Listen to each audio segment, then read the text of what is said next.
Hello my YouTube family, मैं राधिका स्वागत करती हूँ आप सबका मेरे यूट्यूब चैनल पे जिसका नाम है राधिका अग्रवाल।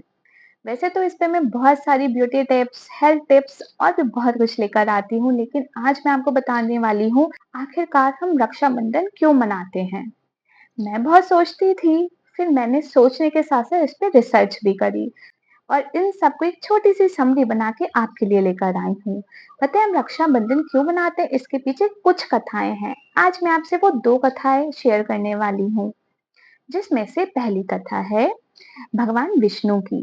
दैत्यों के राजा बलि ने 110 यज्ञ पूर्ण कर लिए थे सफलता के साथ, जिससे देवताओं को डर बन गया था कि कहीं राजा बलि अपनी शक्ति का इस्तेमाल करके स्वर्ग पे भी अधिकार न जमा ले। जिस वजह से सारे देवता अपनी रक्षा के लिए भगवान विष्णु के पास पहुंचे और उनको ये सारी बात बताई। तब भगवान विष्णु ने 52 अवतार लिया और राजा बलि से भिक्षा मांगी। भिक्षा में बलि ने उन्हें 3 पग भूमि दी, जिसमें भगवान विष्णु ने एक पग में स्वर्ग, एक पग में धरती और तीसरा पग उनका भी हवा में ही था। राजा बलि घबरा गए, डर गए।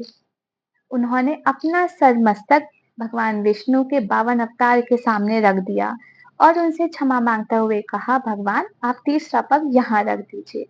इस प्रकार राजा बलि से स्वर्ग और पृथ्वी पर राज करने का अधिकार छिन गया। राजा बलि रसातल में चले गए। वहां जाके बलि ने बहुत कठोर तपस्या की, जिस तपस्या से खुश होकर भगवान विष्णु को उनके सामने प्रकट होना पड़ा और वरदान देना पड़ा। उस वरदान में राजा बलि ने उनसे उनकी रक्षा मांगी, जिस रक्षा की वजह से भगवान विष्णु को राजा बलि का द्वारपाल बनना पड़ा, जिस वजह से देवी लक्ष्मी बहुत परेशान हो गईं। उन्हें भगवान विष्णु वापस चाहिए थे। तब नारद जी ने माँ लक्ष्मी को उनकी समस्या का समाधान दिया और उनसे कहा कि आप राजा बलि के जाके राखी बांध दो। माँ लक्ष्मी को नारद मुनि की बात बहुत अच्छी लगी।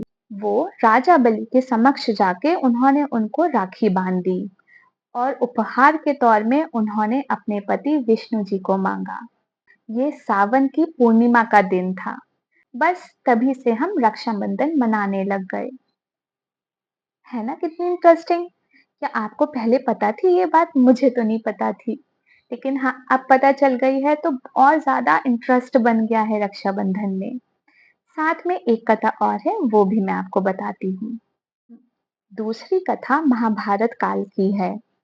जब श्री कृष्ण ने शिशुपाल का वध अपने चक्र से करा और वो चक्र जब वापस आया तो श्री कृष्ण की उंगली कट गई।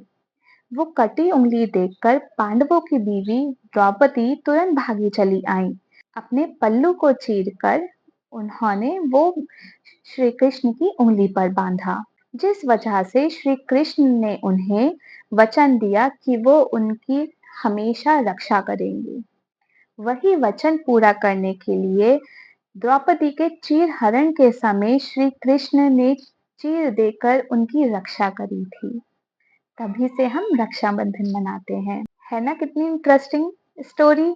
चीर हरण तो हमने जरूर हम सबको ध्यान होगा, लेकिन इसके पीछे की ये कथा है ये हमें नहीं पता होगी।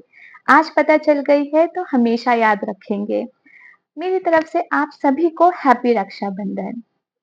अगर ये वीडियो आपको थोड़ी सी भी अच्छी लगी हो तो प्लीज इसे लाइक करिएगा। कौन सी कथा आपको अच्छी लगी और कौन सी कथा आपको याद रही, कमेंट करके जरूर बताइएगा। बहुत ही आसान शब्दों में मैंने आपको समझाया है। और हाँ, प्लीज मेरे चैनल को सब्सक्राइब करिएगा और भी लेटेस्ट वीडियोस के लिए, अपडेट्स के लिए। Bye bye, love you.